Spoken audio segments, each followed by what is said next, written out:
Pleased to see everybody here today, and those of us virtually, welcome. We are continuing today with our ongoing educational series. This will be, I believe, our fifth, featuring a subject matter expert that we are very excited to have with us this morning.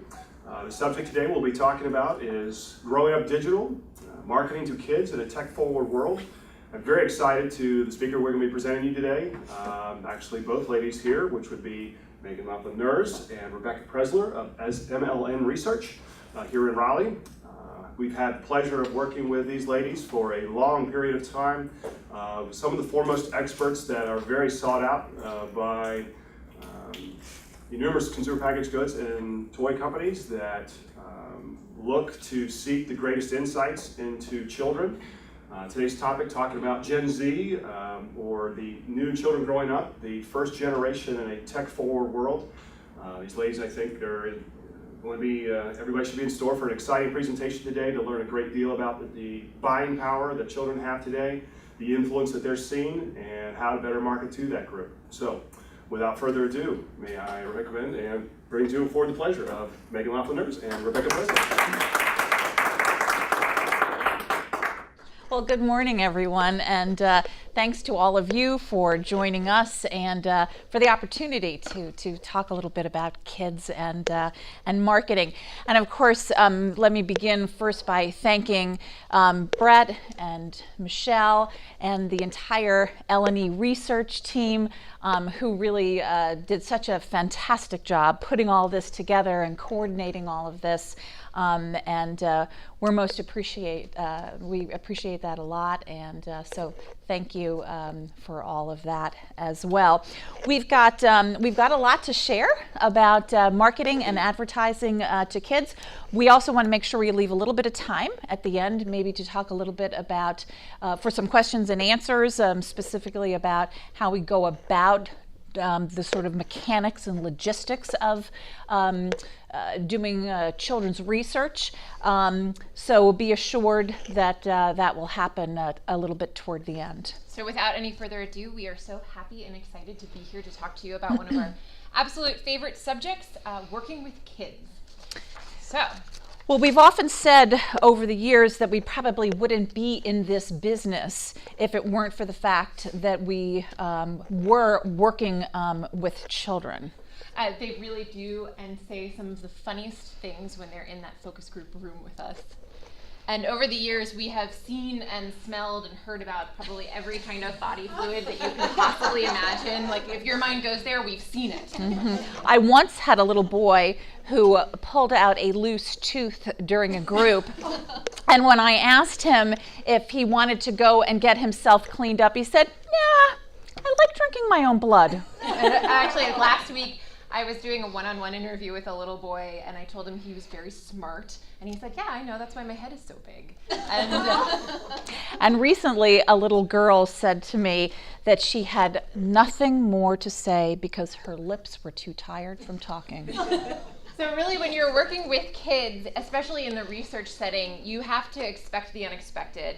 You have to have eyes in the back of your head, and you have to be able to wear a lot of different hats, because at one and the same time, you are the traffic cop. You're the time teacher, you're the timekeeper, rather, the teacher, the student, the idea protector, of course, the question asker, and occasionally the coach or anything else that a kid might need. So we could probably spend the hour talking about how to conduct research, setting it up, the logistics of it, executing it, which of course, is a fascinating subject in and of itself. But we thought it might be a little bit more interesting today to talk a bit about the current generation of kids that we're actually working with right now in the research setting, and the generation that's coming up after them, as well as some kid insights that remain constant over time time, as well as some insights that are very specific to today's children. And then to sort of move into sharing some thoughts on really an incredibly diverse and clever array of marketing strategies that are currently being implemented to target kids. And really new strategies as well. So I'm going to get out of here and Excellent. give it to her. So this is where we're going to start, is who the heck are these kids today? And we thought we would start off by showing you a little video to set the stage that Megan is setting up right now. So here we go. In a world where a little old lady whispering hush would never be heard, comes a book for our time. In the bright, buzzing room, there was an iPad and a kid playing Doom, and a screensaver of a bird launching over the moon. And there were 3 little nooks with 10,000 books, and a huge LCD Wi-Fi HD TV with Bose 5.1, 6 remotes, and 3D. And a BlackBerry ringing with Eminem singing, Yo, yo. and a new Facebook friend, and texts with no end, and a viral clip of a cat doing flips, and the bings, bongs, and beeps of emails and tweets, and a fed-up old woman who was trying to sleep. Good night, iPad. Good night, Doom. Good night, bird launching over the moon. Good night, nooks and digital books. Good night, Eminem. Yo. Good night, Facebook friend. Good night, LOLs. Good night, MP3s. Good night, LCD, Wi-Fi, HD TV. Good night, remotes and Netflix streams. Androids, apps, and glowing screens. Good night, plugs and power lights that guide us to pee in the darkness of night. Good night, buzzing. Good night, beeps. Good night, everybody who should be asleep. Good night, pop stars. Good night, MacBook Air. Good night, gadgets everywhere. So of course that is a parody of Goodnight Moon, which we all know from reading to our own children or being read to. But it really is not too far from the truth of today. So to start with this first group of kids, we have from age 6 to 12, that's what we're talking to mainly, Megan and I, in our research setting, and they're the youngest of what's commonly referred to now as Generation Z, and they're the little Zs, because they're on the younger end of that generation, and their parents are the younger half of Generation X. And right behind them, 5 and under, are kids who are the latest named generation, Generation Alpha. And these kids are being born to parents who represent the older half of millennials, like myself. And here are a few important big overalls for these 12 and under kids. They come from smaller families. So they have 1 sibling, maybe 2, or often are only children. Most of their moms work outside of the home. They live tightly scheduled, highly monitored lives. So they wake up in the morning, they go to school, and then they're instantly whisked to karate practice or ballet or tutoring or parent-organized play dates. So they have very little free time. They do still play outside, but they don't wander very far from home. And that's really because of the parameters that are put on them by their parents. One interesting study that has been done recently was by Roger Hart, and it was actually a massive 30-year longitudinal study about play and place, and it found that from the 1970s into about a decade ago, the freedom for which a child could move around outside of their home has gone from miles to basically the perimeter of their house. So that really exemplifies how crazy it is and how different it is from the baby boomers and Gen X and even early millennials. But what's probably most interesting and important about this generation is that they are known as digital natives, meaning that they have never known a world without the internet. They are highly tech fluent, and they expect technology to simply work. We do a lot of research with technology and apps and new digital experiences, and whenever we're in a briefing with a client, we're always amazed by the technology, and we're like, oh my God, the kids are gonna flip out when they see this. But they expect it. They're expecting this constant innovation, and they're rarely surprised, so they look at this new piece of tech and they're like, oh yeah, that's nice, but it's not a surprise to them. And over 60% of kids, 3 to 5, can turn on a computer, but 15% of them can tie a shoelace. So that just goes to tell you how incredibly important the digital landscape is for them. And so, unsurprisingly, by the time that they're 4 or 5 years old, they're lobbying hard for a smartphone from their parents because they've been using theirs, their parents, and now they want their own apps and they want to use YouTube whenever they can. And they live in a world where everything physical has a digital counterpart, and it's not just toys, which you expect. It's cereal boxes, it's apparel. So they see that smartphone or that smart device as being their key into the bigger world. And they spend a lot of time in front of screens. So the average kid who is 8 years old or younger spend 7 hours with screen media. And they use multiple screens at once. They're watching TV and at the same time they're playing app games, or they're playing console games and they have YouTube next to them on the tablet on the floor of the playroom. And this is really interesting. At a younger age, more and more of these kids are becoming nearsighted and they're requiring glasses. And a lot of research is suggesting that it is actually because they have been using these screens since the time that their eyes were developing. We think that if you would ask an average kid, they would say he or she would rather watch a YouTube video than read a book.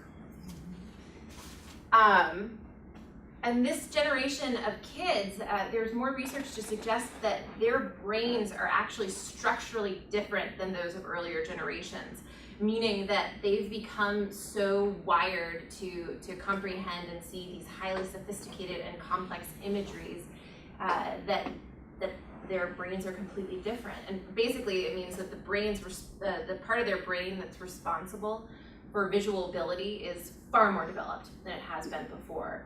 And that means that they're better visual learners than auditory learners. So further research suggests that they process information faster, but they have an attention span that is getting shorter and shorter. And so it's very hard to keep the attention of a kid who's under 12. In fact, they now say that it's about an 8-second attention span, which is shorter than that of a goldfish. But of course, it's not true of all of us. We always think it's funny when you go out to a focus group waiting room when you're doing focus groups with adults, and they used to be chit-chatting and reading magazines and talking to everyone else, and now you go down and they're in their iPhones. So.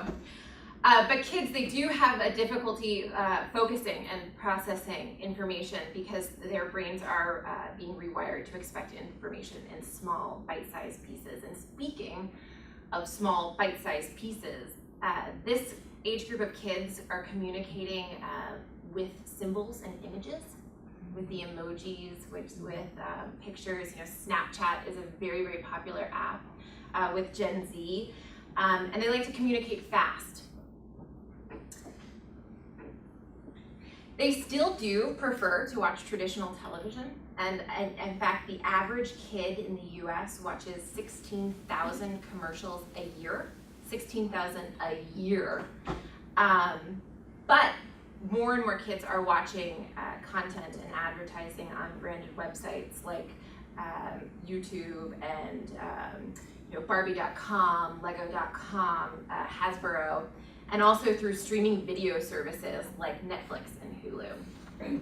And because of this advertising that they're seeing on places like Hulu and on branded websites and on traditional TV, they start to influence everything from what gets eaten in their household to what gets watched on the television, even as far as to where families vacation.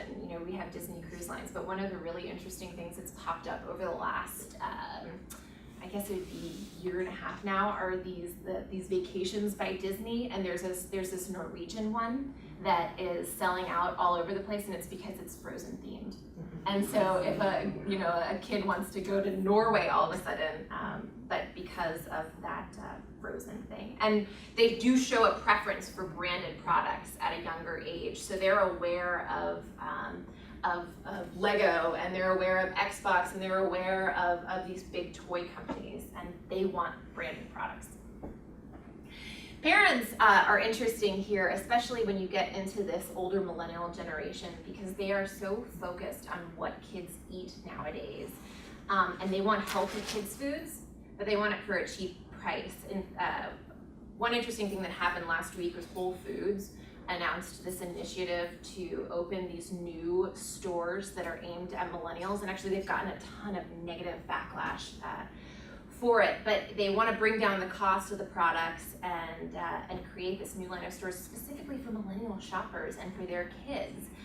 So much is being shaped around what is happening here in the household. Processed foods are totally out. It's all about locally grown, organic foods, farmers markets, because food is beginning to be regarded as a social and a cultural experience. Parents are teaching their kids how to cook. Kids are interested in cooking and getting that hands-on experience. This is one of my favorite findings about kids and food and families, is that dads now think that they have much more influence on meals, decisions, and grocery shopping. But moms disagree. Moms will disagree. Yeah, you see it. And they say, no, I'm the primary decision maker, and I make the decisions on things food related for my kids. So, in a way, this Generation Z and Generation Alpha have really been shaped by the recession and by joblessness and by watching older siblings and older cousins move back home. And it's affected them in a really interesting way that we're starting to see as they become aware of money and how to spend it. That this generation looks like it's going to turn out to be more browsers than buyers, which has a huge effect on marketing. And we see this in our focus groups a lot, because kids are strategizing how to get their parents to buy the things that they want by looking for deals and sales and coupons online, in newspapers. A kid who has a PlayStation 3 at home, his mom and dad don't want him to have an Xbox too, but he or she wants the Xbox. And so they know that the only way that they could possibly get this into their household is by convincing their parents and finding the best deal. So they're on the hunt for that. And they really are super savvy. So despite the fact that parents, events, and experiences in the environment shape kids from their earliest stages of development, there are some really basic stages that all kids go through as they mature and become cognitively more aware. And so that's where we're moving to next. There are some things that really never change. How they think, how they see the world, how they process information, as well as their own experiences help us to understand how they perceive themselves as consumers, which is the most important insight, because you have to have respect for kids. And here are the big universal truths. Kids are visual. More of them prefer to learn visually than any other way, and that was the case long before screen time regulations came into effect. They want variety and choice. They've been brought up by a generation of parents who do feel like it's their responsibility to provide choices and options to their children, and it's a core value, really, this choice. They love secrets and surprises. They want the new and different. Kids are imitators and emulators. They are always watching their parents and taking cues from the grown-ups and older siblings that are around them.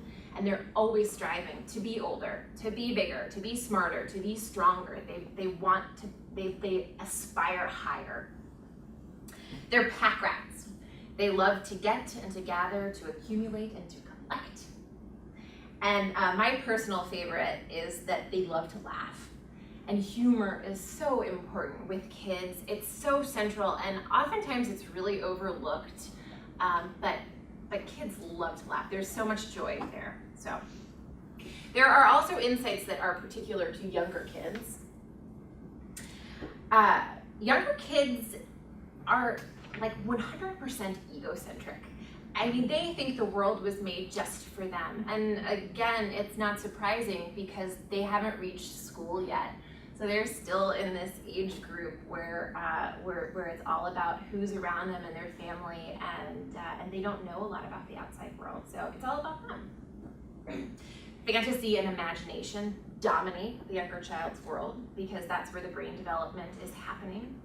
But at the same time, these younger children are so literal-minded.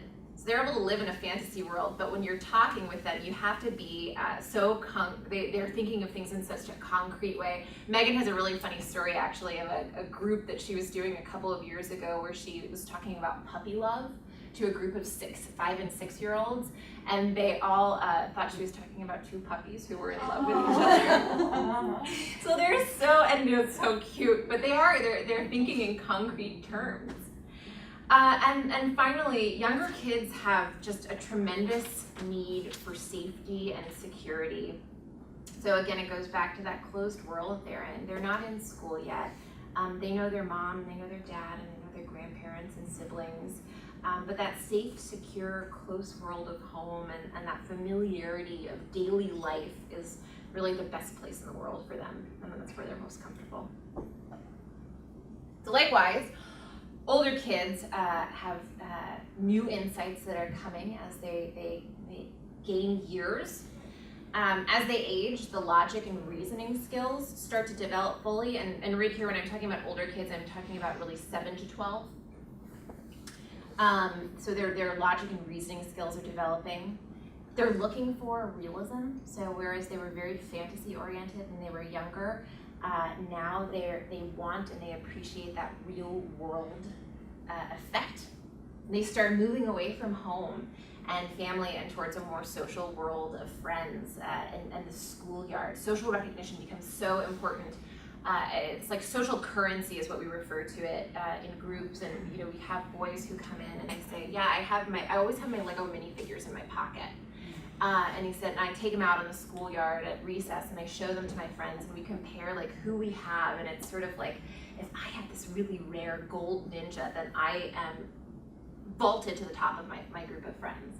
So it is a lot about social currency as they get older.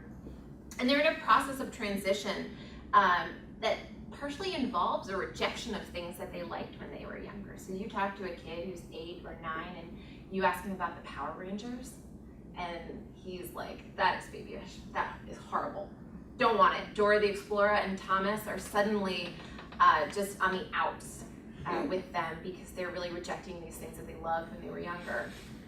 And finally, they're looking for more complexity. They want to feel grown up. So that's older kids. And then there is this very interesting debate about girls and boys and the gender discussion. And it is so controversial. It's a hot topic. And it's been a hot topic actually for years in Europe. And it's just starting over the past few years to become a topic of conversation here in the US as well. I think especially as millennials are becoming parents themselves. And we know girls and boys are different. I mean, they just are.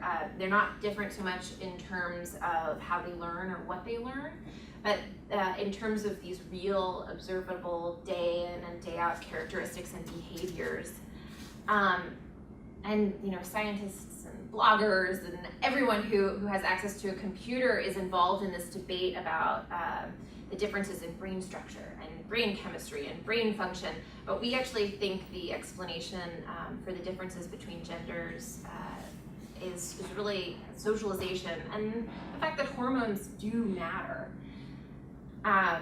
And in terms of what we've experienced as researchers, we have a few insights on gender. In fact, we actually wanted to show, we were thinking about showing a Louis C.K. video. I don't know if you're familiar with the comedian Louis C.K. He has a very, very funny bit on the differences between girls and boys, and it is so right on and so true. But because of the language, we decided to hold off on that. But Google it if you want to. It's on YouTube. It is on YouTube. It is very funny. But there are some things that we have experienced about boys and girls.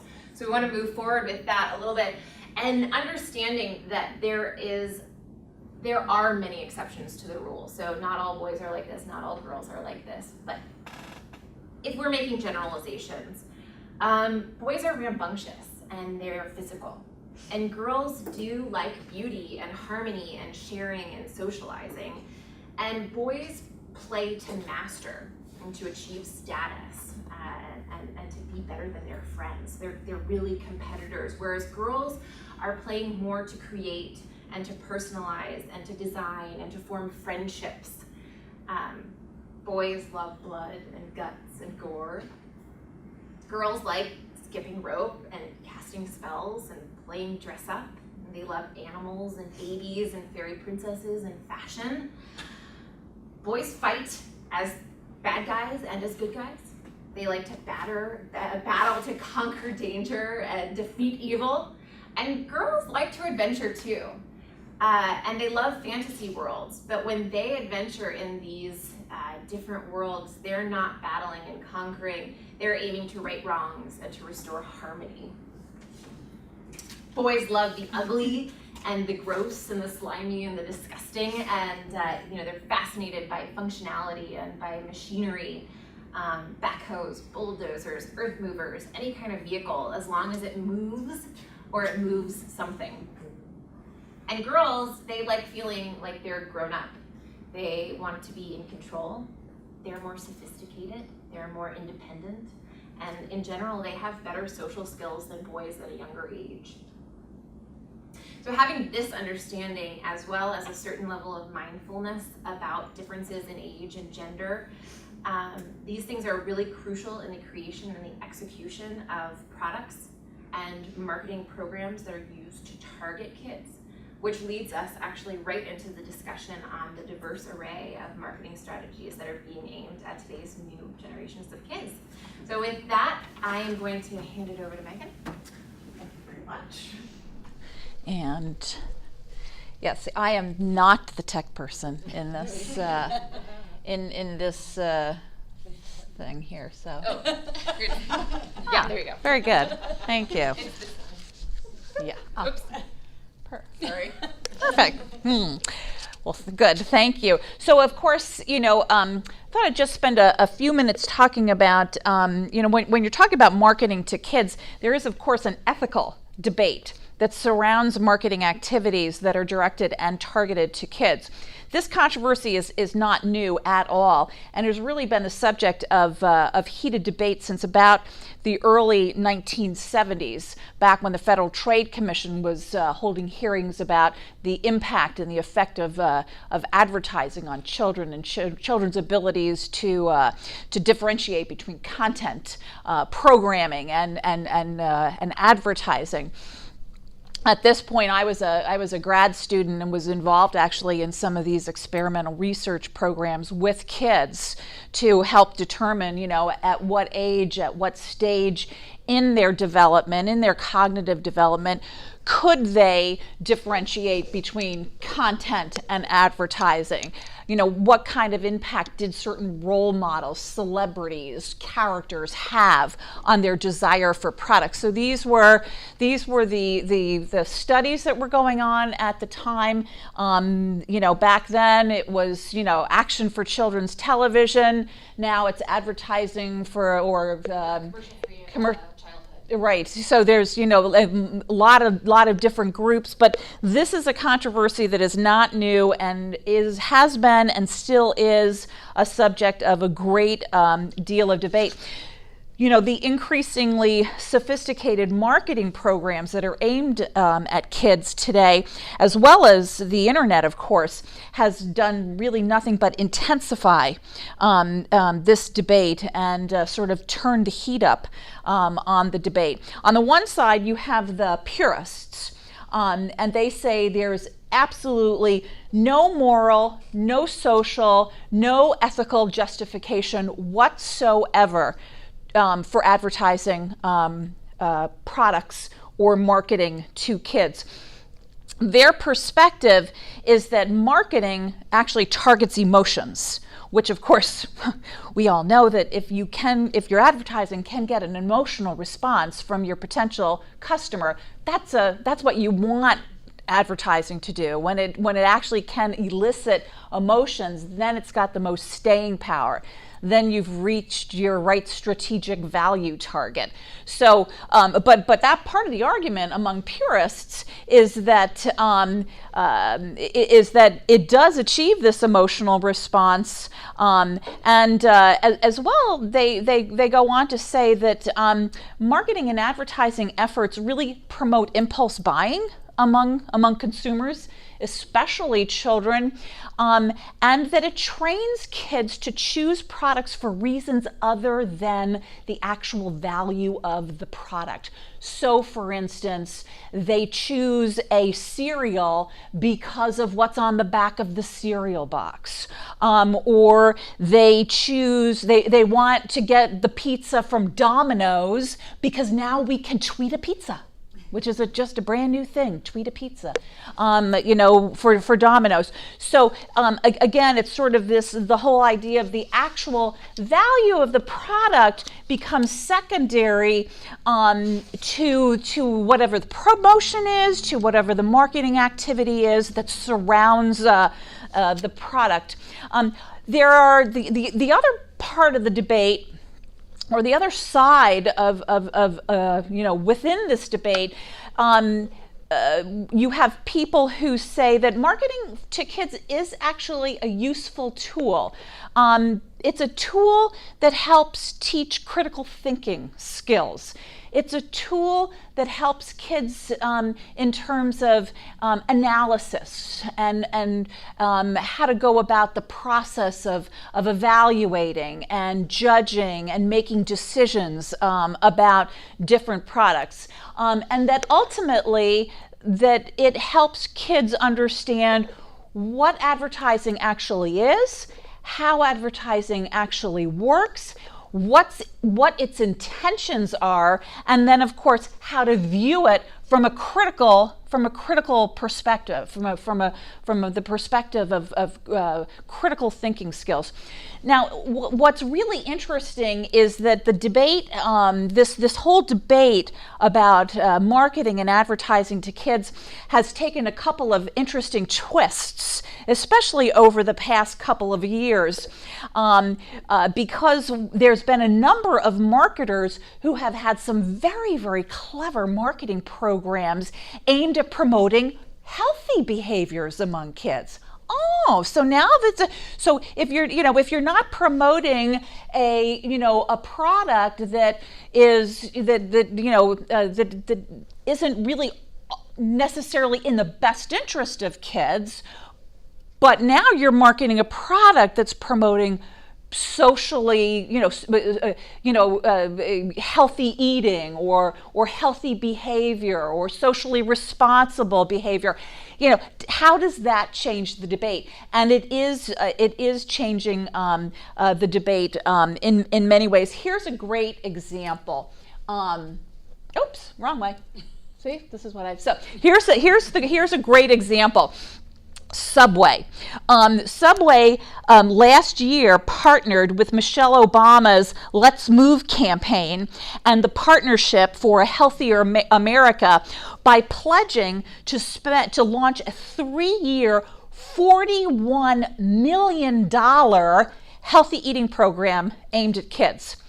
Now, as one of the healthier options in the fast food market, this is a super aggressive marketing campaign. It's called Playtime, powered by veggies, and it goes head to head with McDonald's Happy Meals. It goes head to head with the Burger King meals. It goes head to head with whatever Wendy's is offering.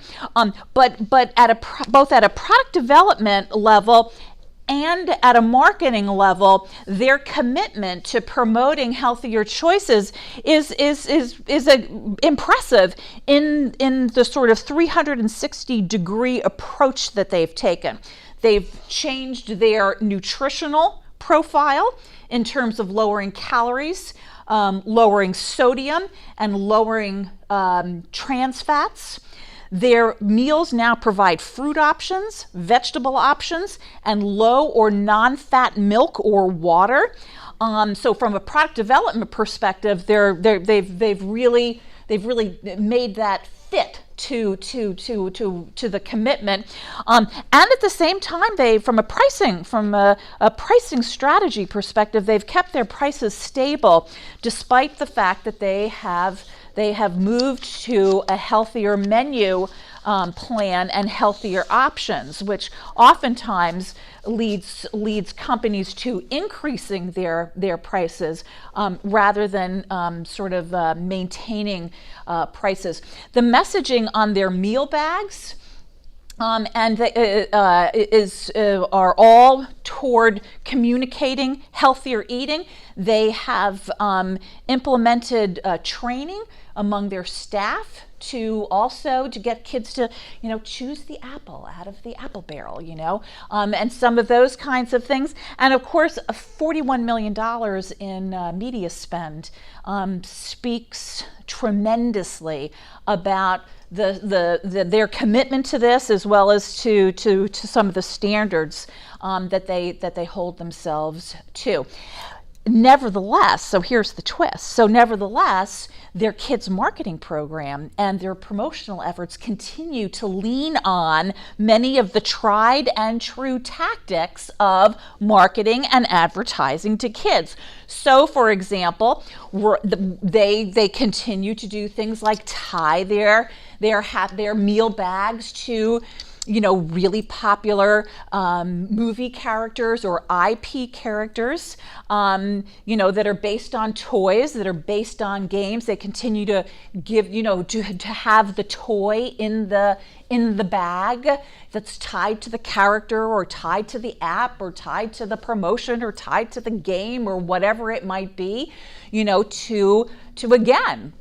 to catch children's attention and to motivate them, to get their parents to take them there, and to on multiple occasions, as they can now collect these things as well. The most recent kids commercial from Subway uses the highly popular Avengers characters from the newly released Avengers movie to promote the Avengers 3D play kits inside their kid meal bags, and of course encouraging kids to come back, X number of times to collect all 6 or whatever. Here's the ad.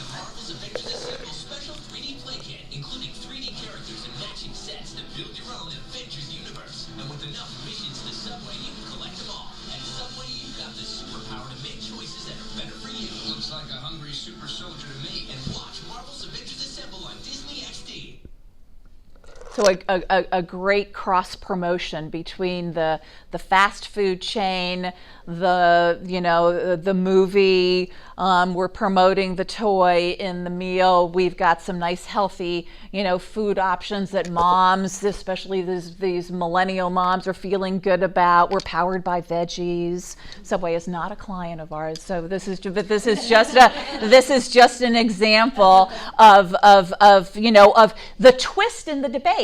Because there are people who say, well, if we need to use every tool in the toolbox to promote healthy eating as kids. The fact of the matter is, the reality is that kids today, we have more obese kids in this country than ever before. We've got more kids with type 2 diabetes than ever before. And if you can use the tools in the toolbox to promote healthy behaviors, then the debate takes a new twist. It takes a new turn. And of course, how marketers use these tools of marketing to target kids is probably going to remain a subject of great concern and controversy in this country. We are one, unlike you have countries in the in Europe, countries like Norway and Sweden that don't allow any advertising at all to kids under 12, none at all. And then you have Great Britain, the UK, who they have, there's certain industries and certain types of commercials that you can that they're allowed to advertise to children, and then you have the U.S. where really companies are asked to self-regulate in terms of advertising to kids. How, whether or not, again, there's a great debate about how well they've done that in terms of regulating themselves as well.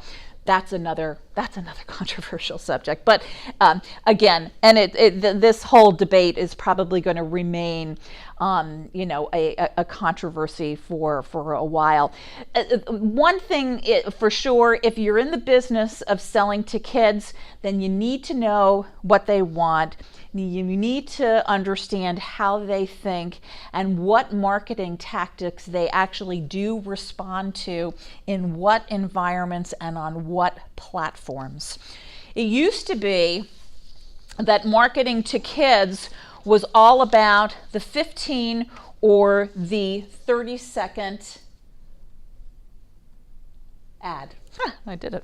And there's no doubt, there's no doubt that TV advertising, TV watching and TV advertising is still king.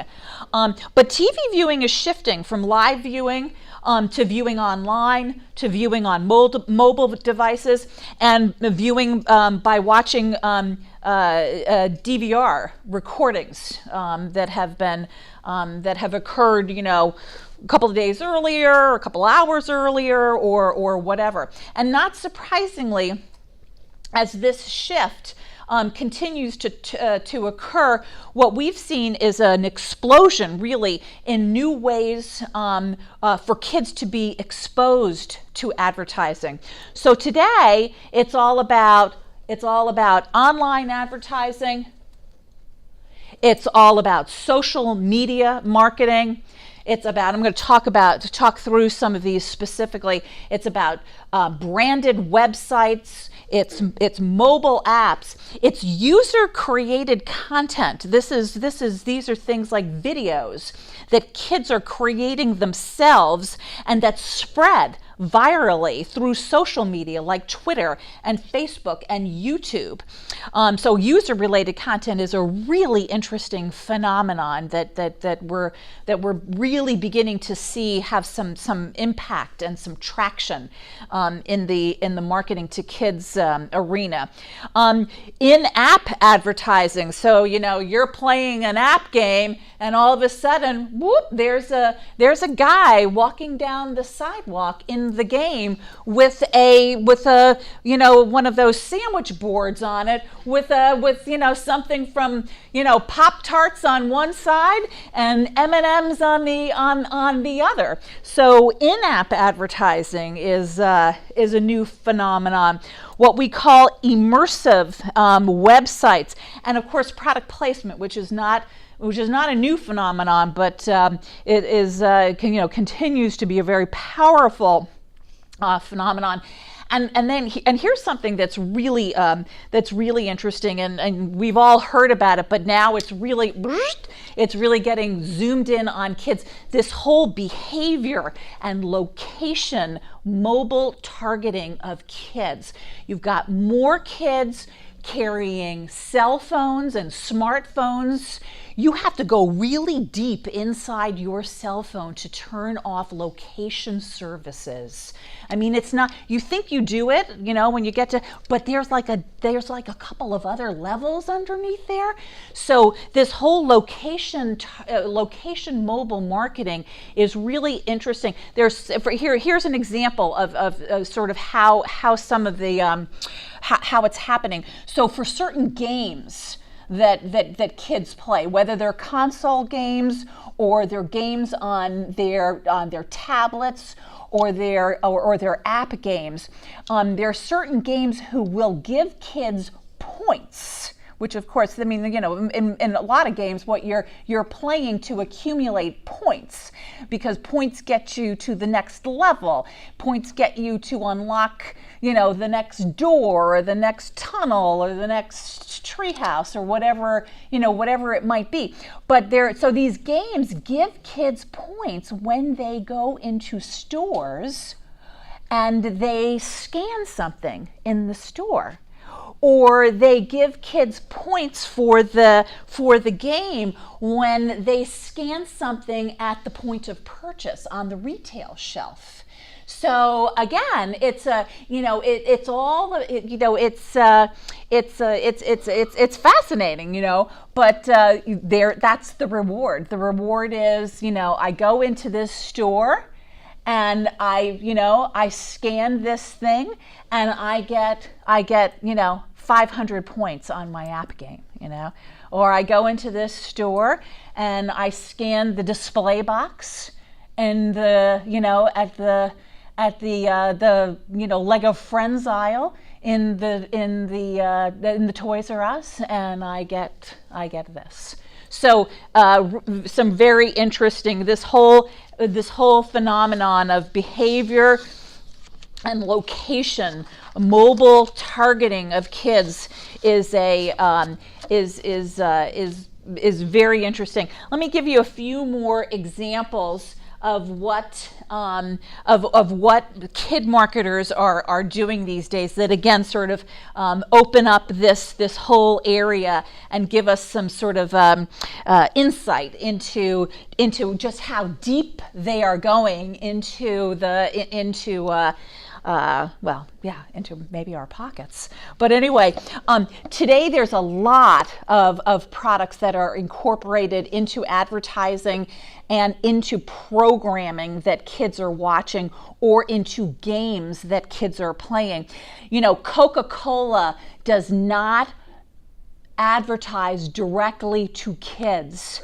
However, kids see thousands and thousands of brand impressions from Coca-Cola all the time, because Coke is one of the brands that is, their product placement strategy is second to none. They are, you watch a movie, you watch a TV show, you will always see, years and years ago, from the time who was the British guy who always wore the t-shirts, what was his name on American Idol? Simon Cowell, right. From way back then, when who was the other, I don't remember who they were, but even now, you will always see a glass, a bottle, or a can of Coke in front of the American Idol judges. American Idol is watched by millions of kids and their parents. It's one of those co-viewing kinds of programs. Now, of course, co-viewing becomes less and less as kids get older, but then they're viewing on their iPads in their rooms by themselves, as opposed to in their living room with their parents. But they're still getting all of these impressions embedded into programs, embedded into games. Ads for movies show up in app games. So for instance, or app games are now built around parts of the movie or characters from the movie. So for example, when Zynga, it's a very popular app, it's called Draw Something, and they just came out a little while, last year I think, with Draw Something 2. 2.0. And what they did was when that game was launched, kids were, they had partnered with Despicable Me 2. So, and kids were engaging with words sponsored by Despicable Me 2.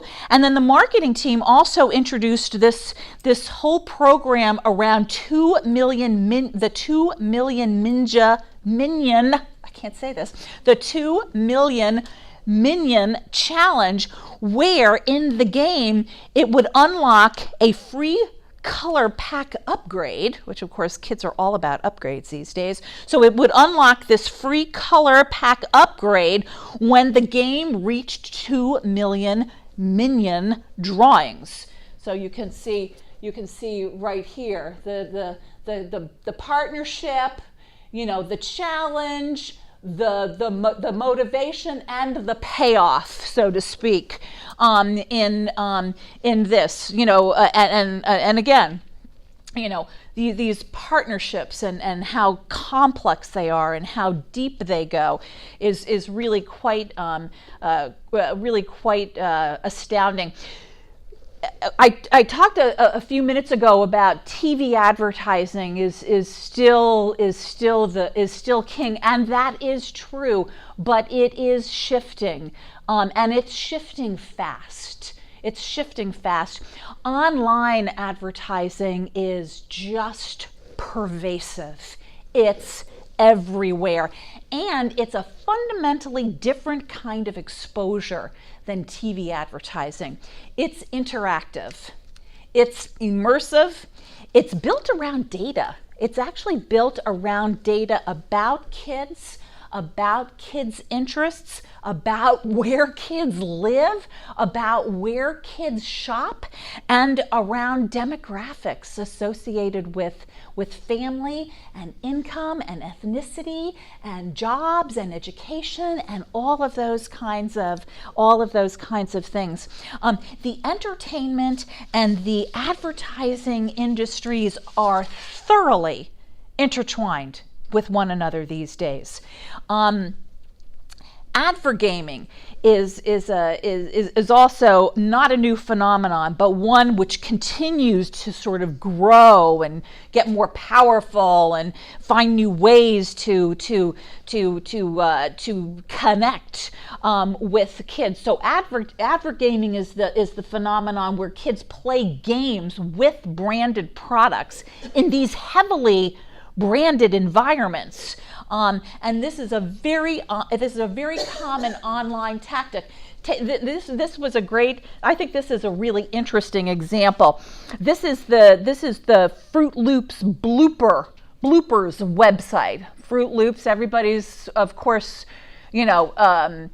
knows the Fruit Loops name, and bloopers is one of their newer cereals. Anyway, at this website, you can see this is a screenshot just of the website. You can play games, you can do activities. They have just certain ads. You can run a wave. You can. They even have. There's a co-sponsorship with Angry Birds Space. So you can click on Angry Bird Space, takes you to a new website where in Angry Bird Space you visit Bloopersphere, which of course ties back to Fruit Loops bloopers. So everything is just so interconnected. But what's the really interesting thing is this. So you play this game. I played. I didn't do very well. I only got 354 bloopers. But I played this game. I think it was this one, yeah, the comic catch-up. So after the game was over, your score comes up, right? Congratulations. Kids always want to be affirmed. Congratulations.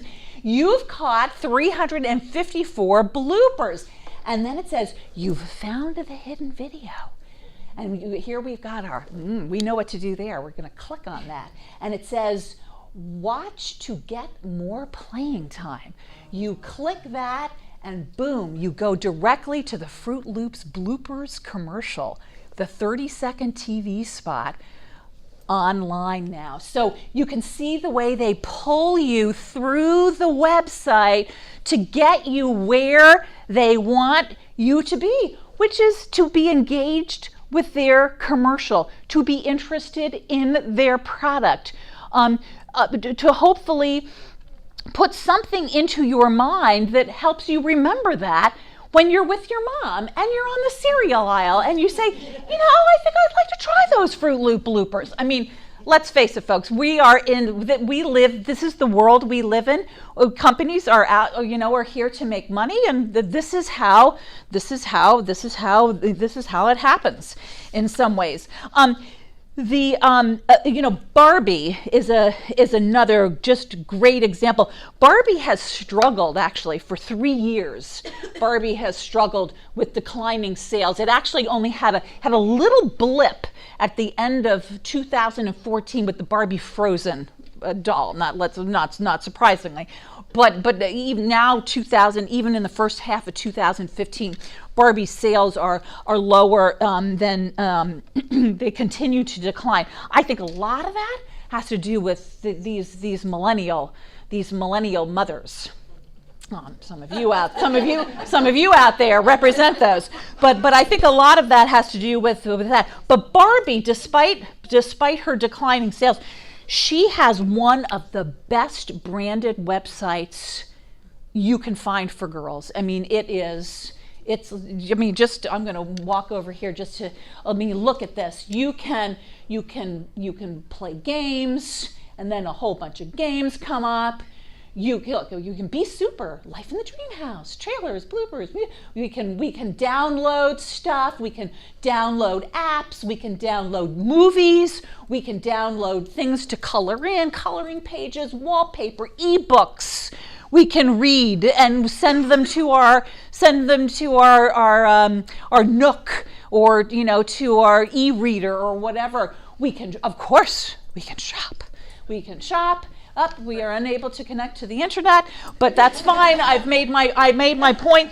Barbie, you can find anything, but what it goes to show you is it's this incredibly branded universe that the girls are immersed in, and using. Social media marketing is also in the game in a very, very big way. During the last Olympics, there was a Twitter campaign by Gatorade aimed at kids. And what it did was Gatorade created this microsite, which is a smaller, specific website just for the purpose of this particular campaign. So they created this microsite where kids could tweet about their involvement in sports, as well as, sports is so big. There's sports aspirations, there's sports motivations, what their hopes and their dreams, that all surround sports. They were also, was also really interesting, they were also encouraged to invite a friend, which is the whole refer a friend tactic that a number of marketers and websites still use. Again, that's a very controversial subject, but they were encouraged to invite their friends to do the same thing with a special hashtag, and then we're going to obviously to drive traffic to the microsite. Their tweets were they were retweeted, reposted, and the result was over 11 million social media impressions around Gatorade during that time frame. That's incredible. 11 million social media impressions. One other thing, one other interesting trend I wanted to talk about is this whole trend toward branded experiences, and the whole idea of advertising that turns into content, or experiences with a brand that turn into content for the promotion of the actual brand itself.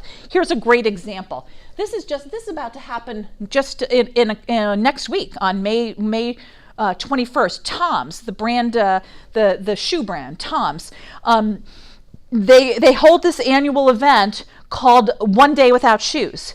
If you know Tom's, you know that for every time you buy a pair of shoes, they give shoes to a child somewhere in the world who does not have a pair of shoes. That's been sort of one of the sort of core values, equities of the company. But they hold this annual event now called One Day Without Shoes. The goal is to build awareness around global hunger, around education, around health and nutrition for children in third world countries. The campaign actually encourages kids and children to go without shoes for a day and feel what it's like to go barefoot.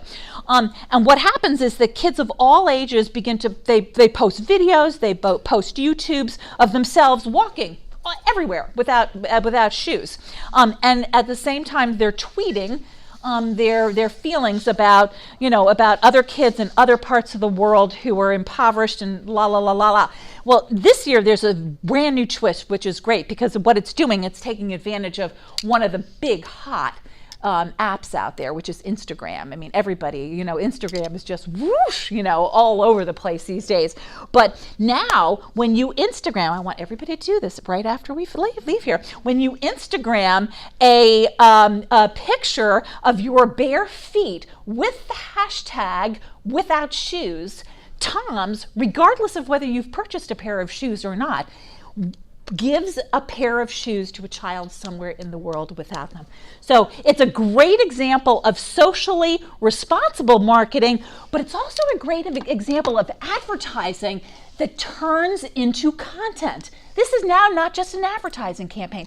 This is content. This is about, I'm sorry? It's an experience. It's an experience, exactly. So it's just fascinating these are just the tip of the iceberg, some of the examples. We're obviously running over on time, so let me just sort of sum it up for you in just a few words.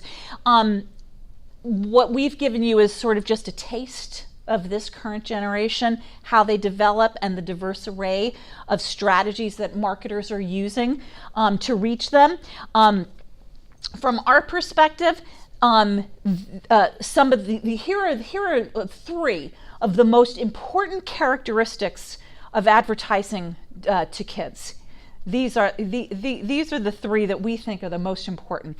You have to know who they are.